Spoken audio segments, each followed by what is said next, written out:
Well, it's a great thing I did not post my Tony Parker video today. That would have been dead on arrival. Nope, instead, the James Harden trade saga has finally come to an end, and the Houston Rockets, they drug this out longer than they needed to. It might have been some combination of them looking at their roster and thinking that it could possibly compete, or just trying to hang on to James Harden since he had 2 more years left on his contract to get the best deal possible sometime this season. Whatever the case was, Harden snapped last night, and finally, because we hadn't really heard anything from him. We'd only seen cryptic Instagram stories, we saw his actions, we saw him out at clubs during the pandemic, but we didn't actually have James Harden on tape saying, "Get me the hell out of here," or tweet saying, "I don't want to be here." Well, of course that was until last night when he dropped a spirit bomb on the city of Houston, basically saying, "Thank you for my time here, I appreciate y'all, I love y'all, but I can't do anything more for you. We lost to the Warriors like 4 times in 5 years, now LeBron and AD are here, there's nothing more I can do with this roster." That was his perspective. And so since he made that known, and he clearly was not buying into the Rockets this season, so it was useless to try to hang on to him, he is now a Brooklyn Net, and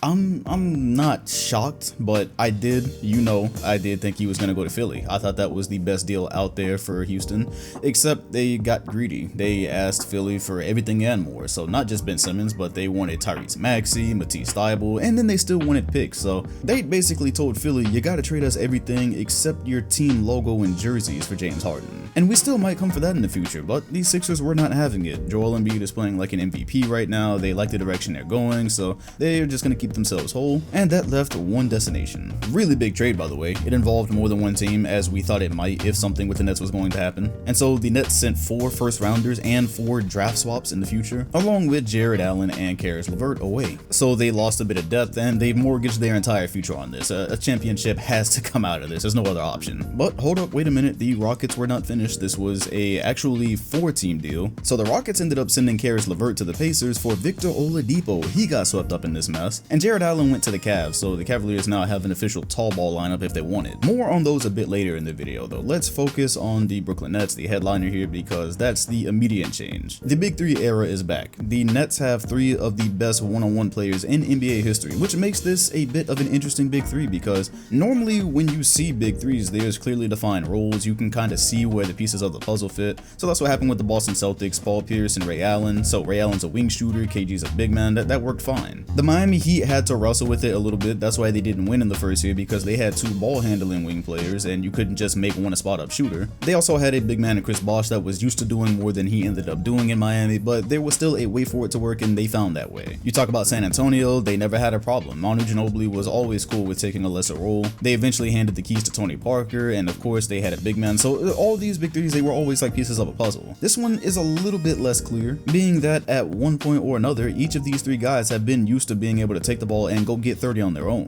So of course there's already immediate questions people are asking, especially when Kevin Durant has not lost a step. He's come back from the Achilles every bit the player that he used to be. But you know, the other good thing about Kevin Durant is that he is a magnificent off-ball player. He is great at moving without the ball, and his abilities fit that type of game perfectly. So it's not that you're going to relegate him to just floating around and being a decoy. However, now we're back to him working with an extremely spaced floor. He's already played some power forward this season. He's likely going to just be the full-time starting power forward out right now. So KD operating closer to the basket, maybe around some of the mid-range area, mid-post, while you've got Kyrie Irving and James Harden floating around the floor. Yeah, I can kind of see where that's going to cause some slight problems for defenses. You're never going to be able to double team him.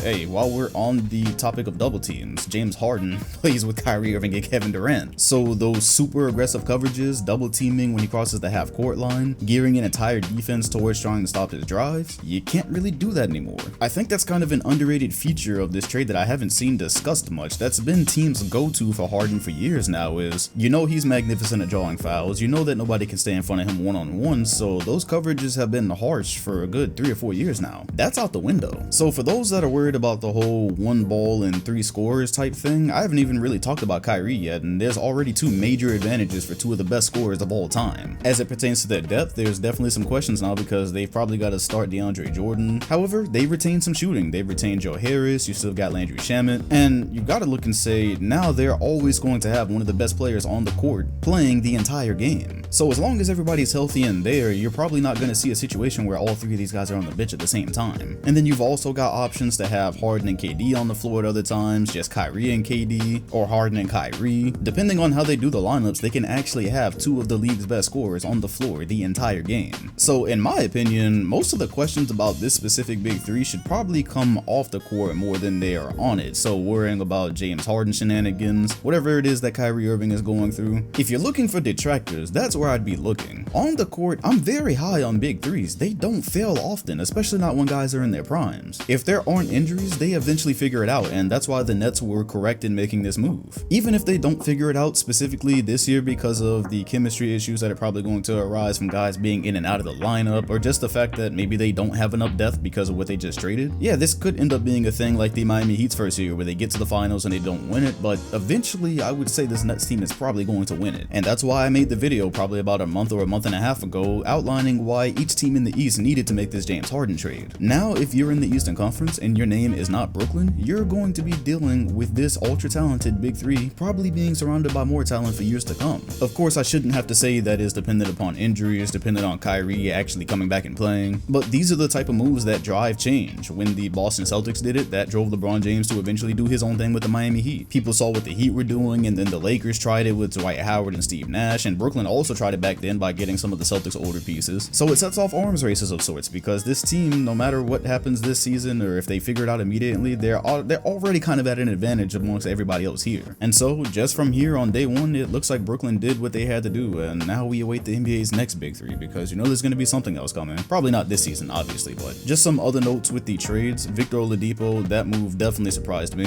The Pacers chose to move in silence and not tell everyone they were moving in silence, because we didn't really know what was going on with Oladipo. He came into the season and we heard he wanted to be traded, then he said he's all in. I just saw an interview with him in the Pacers game the other night saying that they were doing something that was a championship level in Indiana and he still wanted to be there. But there was a point during the summer where it felt like that story changed every week. So being that Indiana has been doing well this season and coming off of an injury, Oladipo has looked pretty good. I didn't know if they were just going to try to work something out. He is on the last year of his deal. It's an expiring contract. That's another reason I didn't really see the Rockets doing this, especially not after they acquired Caris LeVert. They moved him for that. Either way, Houston will be putting on the floor what I expect to be a respectable product this season, and for a team that just yeeted its former MVP player, that's a good position to be in. Normally it turns into something that's just smoldering for a while. I always talk about the Orlando Magic, who are still rebuilding from the Dwight Howard era. So they've got John Wall. I made a video about him. He's come back pretty good off of his Achilles. Physically, he looks like himself. Christian Wood has been a nice spot this season. DeMarcus Cousins doesn't look half bad. He's not his prime self, obviously, but throw Oladipo into this mix and they will at least be somewhat competitive probably in the West this year. Maybe they'll be looking to get in at an 8th or 7th seed, but either way, it doesn't matter. You're talking about Oladipo on an expiring contract, but they've got draft picks forever right now. Houston is looking for their next big thing, and it's probably not John Wall or Oladipo. Both of these guys are coming back from injuries, although John Wall has definitely recovered nicely, and it looks like Oladipo will as well. John Wall will also be in his 30s soon, and I don't think Oladipo is your franchise-leading superstar. So if Oladipo wants to stay after this season, which I don't know what the chances of that are, then cool. And if he doesn't want to stay, his contract will come off the books. They'll start rebuilding, and they clearly have the tools to do so. On the Cleveland Cavaliers note, aside from their hilariously nicknamed duo, I don't think a lot of you are actually paying attention to them. They're playing great defense this season, and as jokes as it might be with all the big men they have, they're making some of those lineups work. So Jared Allen is obviously a nice piece to add to that. Defensively, I believe he's going to fit right into what they're doing. And then Indiana. Don't know, again, not a national TV treasure, but they're playing good basketball this season. Sabonis is playing at an MVP level. I don't think he's going to win MVP, but early on, his name is in that conversation. The coach has made some positive changes there. And in terms of trading a guy that you did not expect to be with you long term, which was Victor Oladipo, you can do worse than Caris LeVert. LeVert is on a 3-year contract, so you don't have to worry about that coming up this summer. And I think he's also going to have a more important role on this team than he had with the Nets. Obviously, he was coming off the bench there. I don't think that'll be the case here. The Pacers transitioned from Oladipo nicely. It's only been a few games. You have a small sample size from him coming off of a devastating injury. So really, the faster they move him, the better, just in case he couldn't play up to his contract's value. All of a sudden, you don't get anything of real consequence in return for him, and then you just lose him for nothing in the summer. I think they wiggled their way out of that one nicely, since it was pretty clear for both sides that there was no future there. And so, at least initially, I think all teams involved in this trade should be happy with what they got. Everybody's got something to move forward with, and the landscape of the NBA looks slightly different than when we woke up this morning. What do you think about the trade though? Let me know in the comment section below. Chances are I will expand on a lot of these trades during my podcast next week, so check the link in the comment section and description for that. Also hit the like button and sub if you enjoyed, and hit the bell next to my name if you want notifications every time a new video drops. Thank you all for watching, and I'll see you on the next one.